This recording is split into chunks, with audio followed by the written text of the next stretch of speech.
Hello and welcome to this edition of Reporters on France 24, the weekly magazine featuring in-depth stories from correspondents around the world. I'm Andrea Sankey.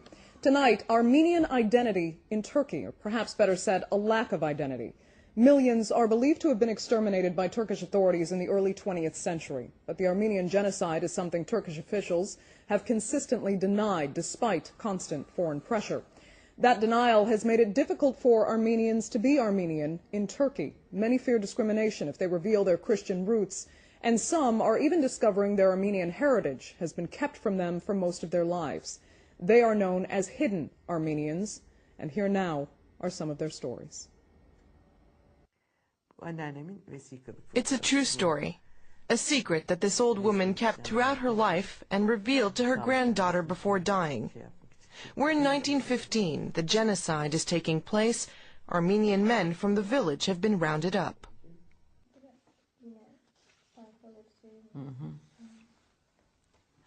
The women, the elderly and the children begin a long march toward death. Many of them die on the way. Some Muslim families want to take the young children. My great-grandmother doesn't want to give up her daughter. But her aunt and her mother push her to do it. We're all going to die. Give your children. At least they will survive, they tell her. Sergeant Hussein is keeping watch on the convoy. He doesn't have children, so he forcibly grabs his little 9-year-old girl, my grandmother. The life of the little Armenian, Haranis, changes radically. She's given a new name, Seher. She forgets her religion and her mother tongue. She becomes a young Muslim. At 15, she's married to my grandfather. Fatiye is shocked. The story her grandmother tells her is in complete contradiction with the official Turkish history, which denies the Armenian genocide. At first I rebelled because we were lied to, and I wanted to shout it in the street. The state had never told us any of this. We behaved as if this page of history had never happened.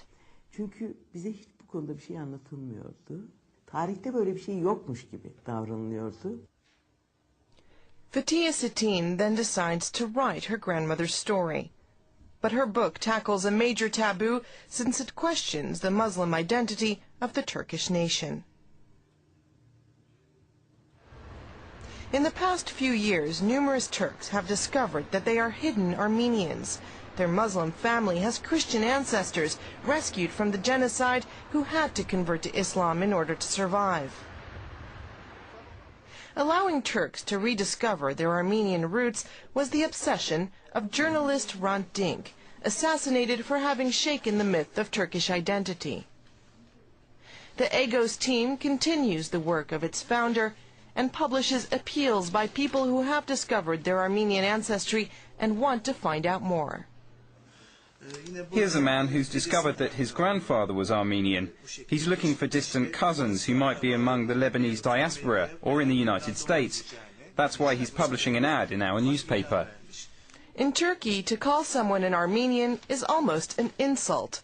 For some Turks, it's therefore out of the question to reveal they have Armenian ancestors in their family. These people are awaking brutally from a long sleep. They learn something that's very important to them.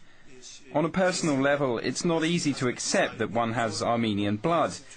It can be terrible for a man who's always presented himself as a Turk and Muslim to reveal his Christian Armenian roots. He can lose his social status and put his life in danger.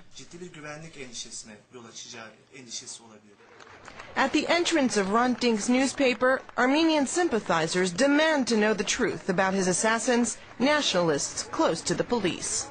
We saw that the police and the gendarmerie treated the assassins like heroes, and we learned that the murderers had link with the police. Security forces are deployed. Policemen in civilian clothes film each of the demonstrators. Armenian sympathizers are always subject to pressure and intimidation. Turkey is not yet capable of hearing the truth about its Armenian past. For centuries, Armenians, from father to son, have been doing silver medal work. They know that being Armenian in Turkey is not easy. They therefore understand the disarray felt by Turks who suddenly discover their Armenian roots.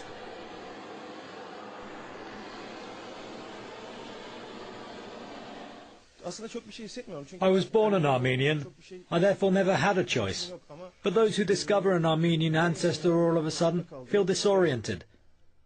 I'm thinking, for example, of a friend who learned from Agos newspaper that the village he came from, a village he thought Turkish and Muslim, used to be 80% Armenian. He spoke to his father and, surprise, his father admitted that yes, his grandmother was Armenian. Other hidden Armenians are those who know they are Armenian, but practice Islam. I know a lot of Armenians whose families converted to Islam to be accepted by the community. When some of them migrate to the city, to Istanbul, they feel freer and want to rediscover their Christian identity. They become Armenians again. This is Saadik's story. Another story based on secret. Saadik has known for a long time that he and his relatives are Armenians, but in the village his family has chosen to keep a low profile. I was born in a Christian family. My father and my mother are Armenians. But in our village, my brother and my mother hide their religion. They do not want to attract attention. It is only when I arrived in Istanbul that I first set foot in a church. When I was a child, I was sent to a boarding school away from the village. There, the other children used to make fun of me and call me an infidel. When I came back to the village for the holidays, I asked my father, "Why are my friends calling me an infidel? I have no defect. I'm not cross-eyed. What does it mean?" I was so insistent that my father eventually confessed. "Listen," he told me, "we're Armenians.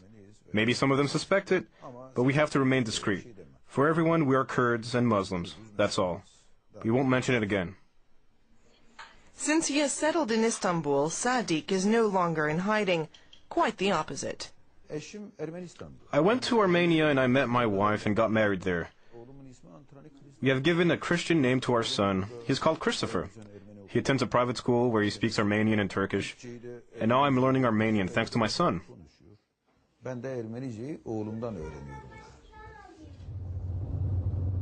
We travel with Saadik to his village, 2,000 kilometers away from Istanbul, where his mother and brothers still live. Before the genocide, there were at least 1 million Armenians living in southeast Turkey. They possessed their own land and villages, they prayed in their churches, and were buried in their own cemeteries. Today, these regions are only populated by Kurds and Turks.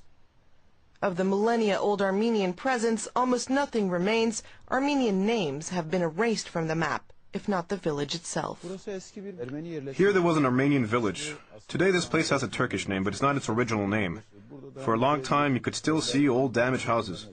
Today there's almost nothing left. The stones have been carried away, the place is entirely empty. Look at this mosque. It's in fact an old Armenian church. The minaret was built and added recently. Before we arrive, Saadik first wants to visit the Muslim cemetery where his father is buried.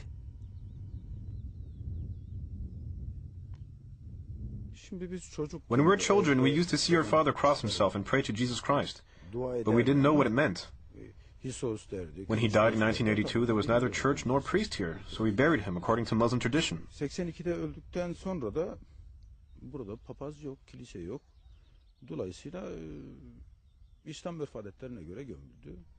The tomb is made of marble, a sign of wealth that must fuel the villagers' envy. There was a rumor that an infidel was buried in the cemetery. People were concerned that the presence of this infidel would harm the soul of their own dead. They therefore destroyed the stone that carried my father's name. If we replaced it, it would be broken again.